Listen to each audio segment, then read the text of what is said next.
Hello and welcome to Wait, It Gets Better, the improvisational storytelling podcast, where every week we seek to entertain you with our humble ideas. I am, of course, Levi. I'm Reed. And I'm Seth. And we're here to tell you a story. We are continuing on part 2 of our most recent... See, I always do this. I forget the name right before I come up to do this intro. Earth is a Factory Farm. That is the name of this story. We're doing episode 2. Seth, you were going to do a little bit of a recap? Yeah. Before we got into our elements? Great. Let's hear it. Recap here quick. So I think we started out the history and the kind of stuff going on. The year's 2025. Aliens show up and kind of not necessarily bring Earth into some galactic federation, but kind of reveal themselves, make nice, it's world peace, right. Kind of bring the world together, help us along with technology and medicine and, the likes. 100 years later, right? So in the year 2125. Yeah, 2125. The other one's the song. Oh, yeah. But here's 2125, and some people are starting to realize that, like you said in the name, they're pretty much just using us as a farm. They haven't let us into, like I said, the Galactic Federation of any sort, but it's just like, oh, we need something that you're producing. Let's destroy any infrastructure, any land, and terraform it into what we need, but then kind of not really let you into our... the grander scheme. And I think was beef and like mushrooms or something.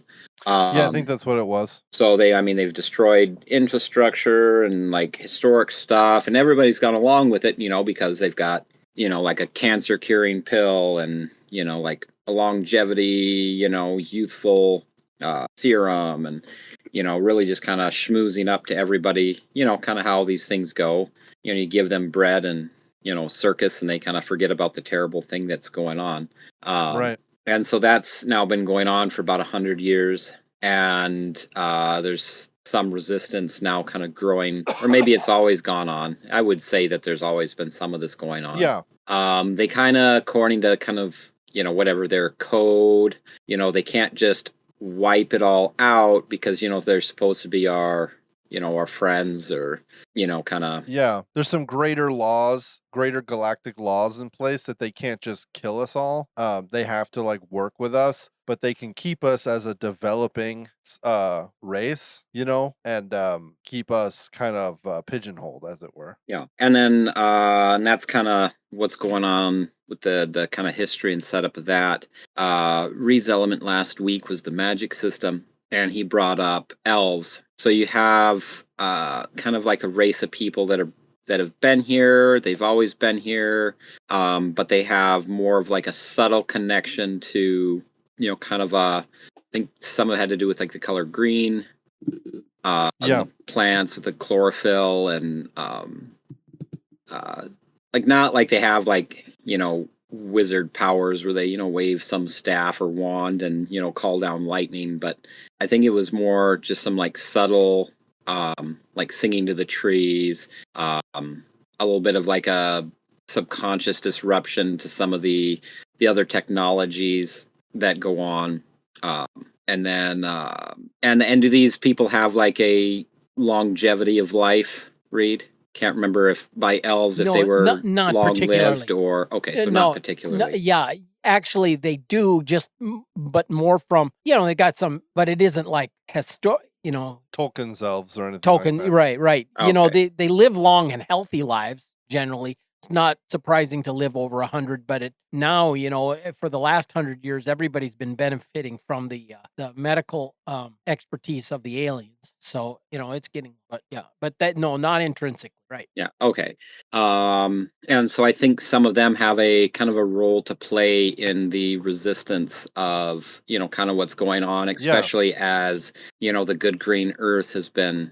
And not in I'm not saying that, and I don't think that Reed meant this in the sea level is rising, and if we have cow farts, then it's going to destroy our, I'm not getting that, but just the beauty of it.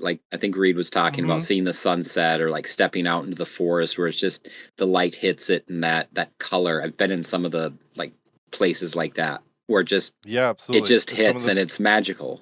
some of the most beautiful green that I've ever seen in my life. Yeah. And that's one of the things that the invading alien force has done is homogenized Earth's ecosystem to eliminate the need for things like trees. Yeah, just kind You of know? terraform to kind of what fits the need that they need for the output for whatever reason they want it for. And then what was yours? And then mine was prophecy. And with the prophecy, you have basically, I think there's probably not 14 now. Maybe there's 7 to 9 of them left. But years ago, sometime before the aliens showed up, a kooky man showed up and gave these 12 objects, marbles, to these people at a family reunion or something, which then kickstarted them into wondering if his prophecy that if they then assembled all the marbles together in like a pyramid shape, because if you had there's 14, so if you stack the 9 on the bottom and then fill in the empty space that they'll sit in,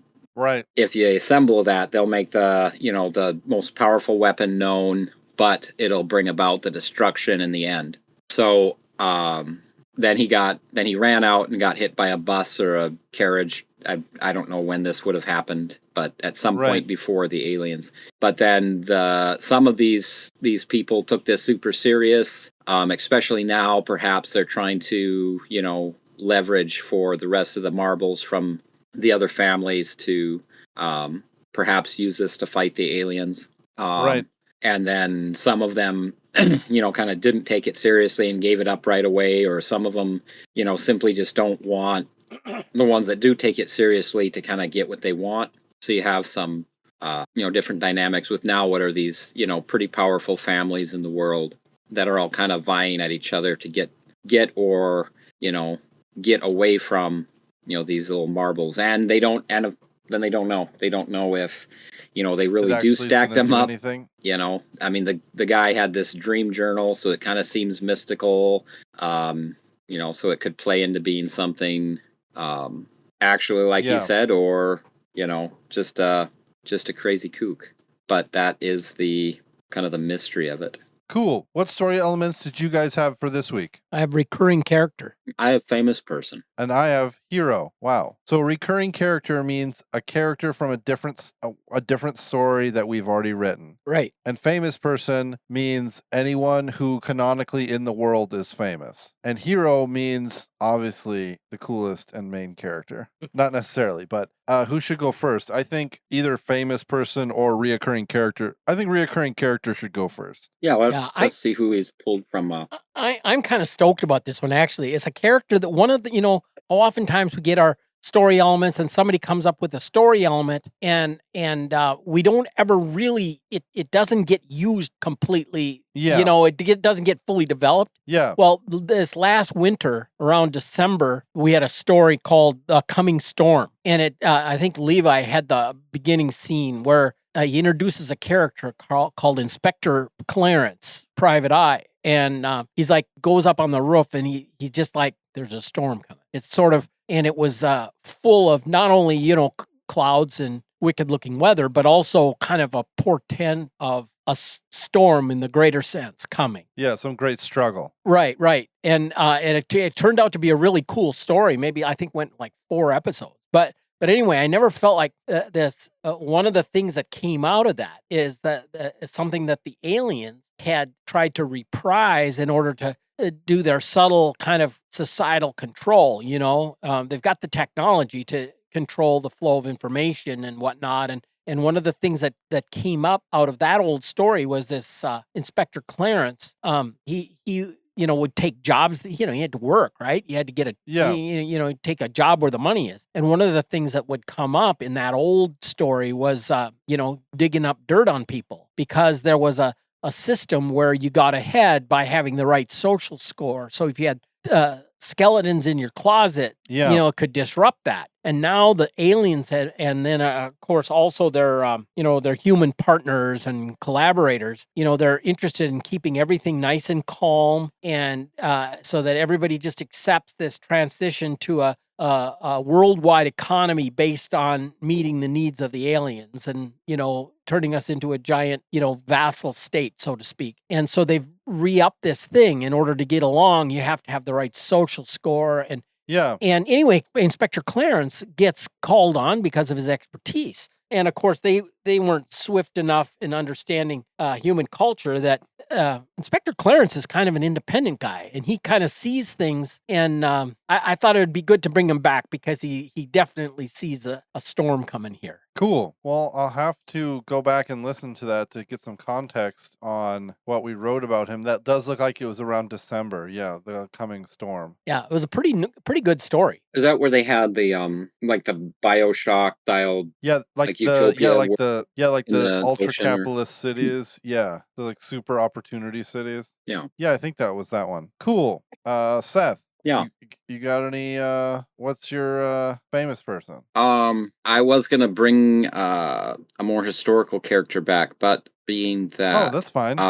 because it was kind of like last episode we joked about it, and then getting like I wasn't sure if the elf thing was that they had the kind of eternal longevity or not, but being that it doesn't, I will kind of bring up a different character then. Okay. Trying to hung up on a name now, but we'll just go. Okay, Thomas. His name is Thomas. He's named after Thomas Jefferson. Oh, he's not Thomas the Tank Engine. Oh, well, I mean, his mother wanted it to be after Thomas the Tank Engine, but his father put his foot down and said, no, it'll be Thomas after Thomas Jefferson. And he is, much like that, kind of, semi-involved with some of the, more important circles going on, but is, a little bit more sympathetic to those that, kind of don't like what's going on. Yeah. Writes a lot of papers, maybe at this point isn't known to be directly involved with any major resistant movement, but definitely the stuff that he writes inspires people to sympathize or seek out, their part to play in not just getting rolled over by, kind of the terraforming and the, what's going on. But again, on like the world stage, like, a lot of people know him. He's involved in, kind of the, some of the government stuff, but, isn't, might not be the, the aliens' favorite, but he's not, he himself doesn't always, rock the boat, but, he's very respected and liked for the things that he writes and what he inspires the people. And, spoiler, I think he's going to be, involved in the resistance movement, but of course he is. Yeah, because I feel like in the place of history where we are now, it's okay still to say, we're still in the place where it's okay to say that we don't want the aliens here. Yeah. People are still saying that, and that's still okay. However, we're like 2 steps away from those people being prosecuted and like 3 steps away from them being rounded up at night, And I think maybe through the course of this story, that's where those sort of restrictions begin to be put in place, which is kind of the flashpoint for the resistance and the story as it goes forward, because people can put up with a lot, but at some point, you compress them down to a certain place, you put enough pressure on them and you'll get a flashpoint, they'll ignite and something will happen, they'll just say no more. Yeah, what was it? I just saw a meme reminding everybody that the song "We Ain't Gonna Take It" or "We're Not Gonna Take It," Twisted Sister, was written 40 years ago, and the comment was that, apparently it seems like we just kept taking it. Yeah. Right. Yeah. We'll take it a little bit. Okay, that's fine. So I have a couple of world building stuff, and then I have to introduce you guys to the main character or the hero. Maybe not the main character, but definitely the hero. So one of the reasons why they came to this planet is because of the green.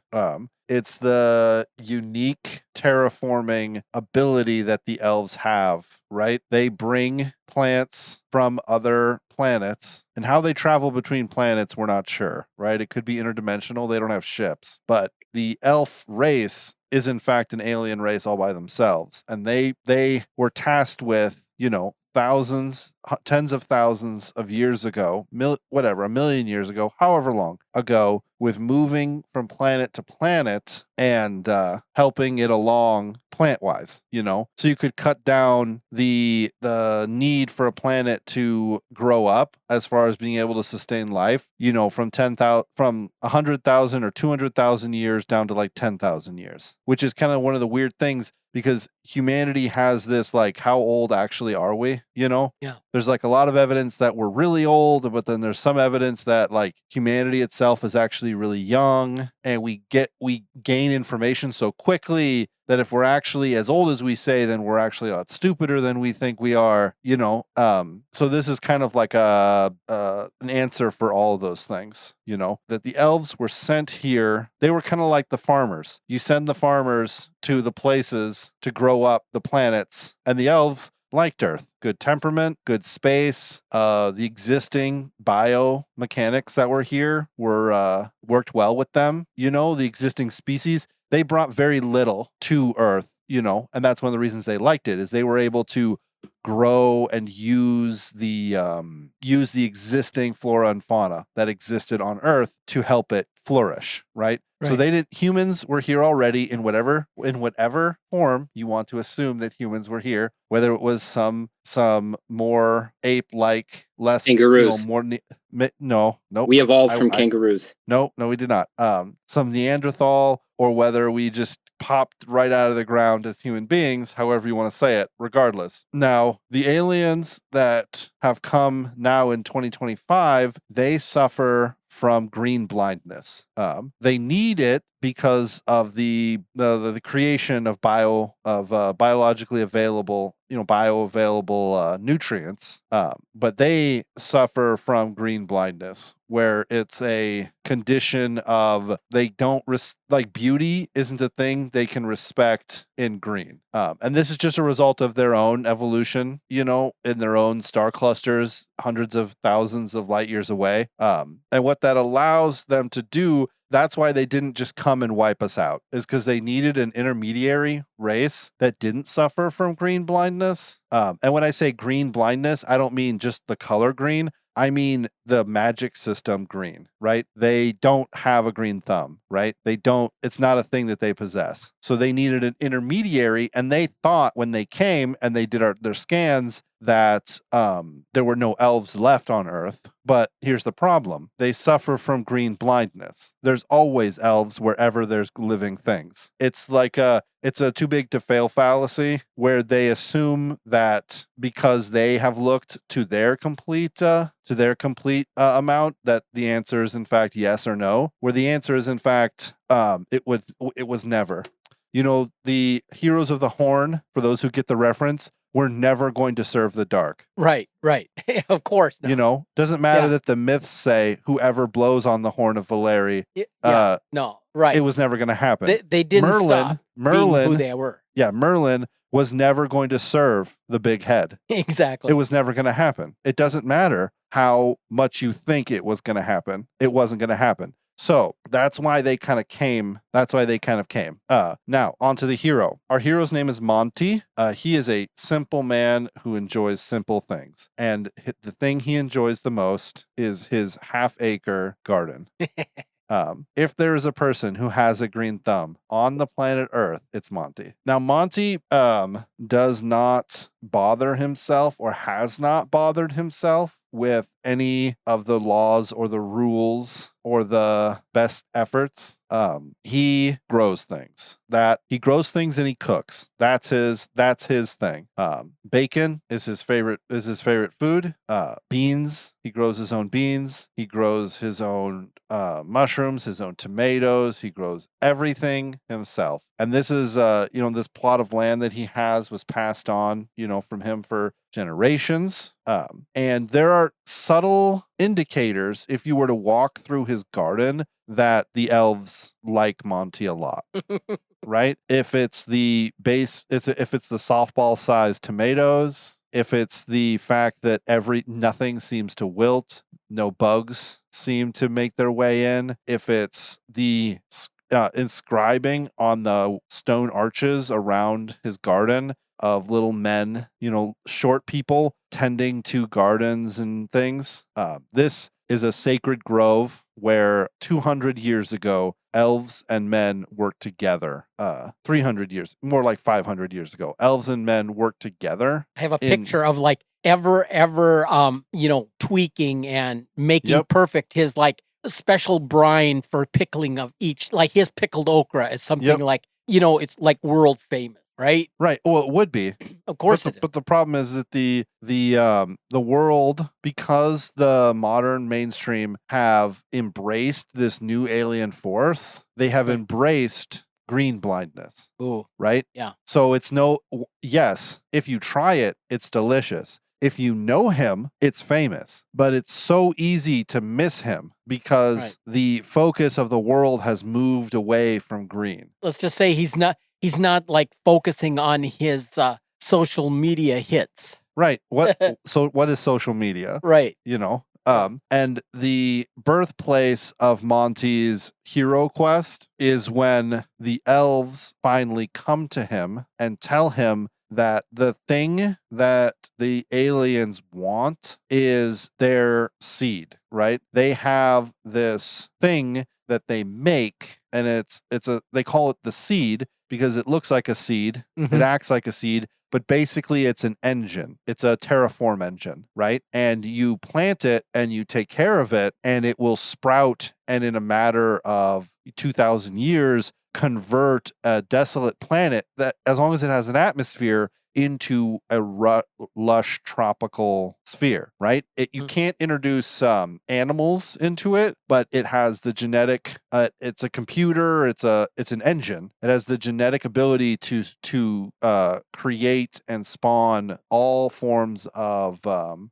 insect, anything below an animal. So no birds, no foxes, but bugs and snakes and lizards and stuff like that. It can make, and that's the thing that they want, right? If they can get one of those, then they don't need humans anymore. Yeah, like I think of the Star Trek movie with Project Genesis, the idea of figuring out how to implant expanded life on seemingly dead worlds. Right. After you were talking about had added the notion of the elves that were actually aliens and did this kind of like throughout the galaxy. I wrote down Johnny Appleseed. I've always been fascinated by the story of Johnny Appleseed, where he goes around and just plants. And so like people will come to the wilderness and they'll look for a place to homestead or whatnot, and there'll be like an apple tree and like, whoa, like we've been eating dried beans and rice, and here's like lush, ripe apple right in front of me. Let's build our house here, I mean, I just love that idea. Yeah. Yeah. I remember hearing a story of a family that crossed a river, a treacherous river, and lost the oxen that pulled their like three. It was like a group of families or a family lost the oxen that pulled their wagons, and they were trying to figure out what to do. And they were on the pioneer side of the river, and they went back and they found a huge pecan grove and a bunch of bees. And there is a candied pecan store there to this day. They were like, well, this is it. I think that was from Mishner's epic story, Texas. And his family, they crossed the Brazos and they just set up shop there. And that was it. And that was it. Yeah. Yeah. That's what your story made me think of. Okay. Anyways, so he has to do something with this seed, and maybe you guys can help me. It's either that the seed needs to be implanted in the earth and then cared for, and then it's like been specifically designed to like reconvert the earth and like destroy everything that the aliens have done, or he has to protect it, for the coming struggle. I'm not quite sure if it's like save the earth or escape is the answer. But my thought is that they meet with him and they're like, you are closest to us in skill and in passion and in all these things. But this is actually your world, and you are one of the first who have reached a place that we can take this responsibility. And so we would do it, but this isn't our world anymore. I mean, we were caretakers when the world was, when you were, before you had learned how to do this. My thought goes to, we brought one of these up in one we did a while back, the Ivanhoe one. Yeah. I kind of get the feeling that is what this is. I'm missing it. I forget what you called it in there, but it was a device that basically would fit into a lot of different stories that we do. But I can't. It would be like the Arkenstone, but it's not the Arkenstone, but like the heart of the mountain or the heart of the. Yeah, that sounds vaguely familiar. But basically, it was like the way you just described, like the life seeding Yeah, terraforming unit, and it could do much. A lot of different things. Oh yeah, it was like an engine. It was like a biological engine that could change the world, that could change a world over, and you just had to like set it up and leave it at a place. I remember that from the Ivanhoe story. Yeah. And I kind of get the idea that that's kind of what this is, but like you just said, if it's not the elves' world, they don't have the jurisdiction to really decide what the like the outcome or what this should look like. Right. Obviously these things need changing, but it would be entrusting it to him to basically use to re-terraform the planet back to something that is, suitable for humans again, and not whatever the aliens are trying to adjust with the world. Yeah, I like to see at the end of the story this idea of Monty kind of going around after having input this into the earth, going around to different parts of the world, like bringing this power. And it's not just him making things grow again, but it's also him bringing the power of green back, right? It's him reintroducing people into the simple joy of nature, right? Because that's really what these aliens are basically taking away from people by offering things like ease and convenience. Is they're offering them ease and convenience. All you have to do is sort of give up this other portion of your life. I don't know how he'll have I don't know how he'll have a team, how he'll be the hero. I know that he's the hero, but he doesn't have to be the main character. I think he's there to, he's not a fighter. He is not a political person. He's not philosophical. He is just green. Like, that's what he's interested in. That's what he wants to do. I don't want there to be a moment where he says, in order to protect everything that I love, I will take up the gun. That's not his way. Then he wouldn't be the person that the elves wanted him. Because to hold the to hold the seed, and to use it and to bring the world back, you have to be nurturing. You have to be like a gardener. That's how it works. I saw this video about a rancher who has converted his place into rotational grazing, where it has reestablished like the traditional prairie grasses. Oh wow! And so even in droughts, it holds its moisture, and he just is careful to move the cattle around, and they just, there's no artificial fertilizer, there's no haying, they just scratch through what snow. It's a kind of a temperate climate, so they don't have mountains of snow to deal with, but they're able to sustain this. And like you can see across the fence, the pasture of the farmer next door is just like kind of thin and sparse, and it doesn't have the same vibrancy. The soil looks dried out, and it's kind of, I can imagine like you have this factory farming where you're dumping on the nitrogen and growing hay and growing corn and like force feeding the their maximum beef production, right, is the whole point here. And all of a sudden you're having, the cows aren't flourishing. I could see a step-by-step process by which the aliens, their whole system will just end up biting them in the behind. So right, but like squeeze out as much as we possibly can out of this little planet beforehand. Right. Any other story, Seth? Do you have any other world building stuff you want to add to this before we wrap it up for today? No, probably not. Okay. You guys can think about how I'll think about it as well, but I'm trying to figure out how it is Monty is going to get involved in the resistance, because he's not like, he's like Bilbo, like a reluctant hero who wants to like do what he's doing, and he has to sort of retain some of that like innocence and simple-minded like focus in order to really do what he needs to do. Yeah, all he really would like to do is to tend his bit of garden and enjoy a pipe of tobacco out of doors. just kind of simple and quiet. Right, exactly. So help me think about something this next week, and then we'll try it. Finish the story out next week. Thank you, everyone, for joining us for this episode of Wait It Gets Better. If you liked it, let us know. Send us an email at waititgetsbettercast@gmail.com or add us on Twitter at @getsbettercast. If you didn't like this episode, you thought we could have done better, thought maybe Reed needs to come up with more ideas, I would say just wait. It gets better.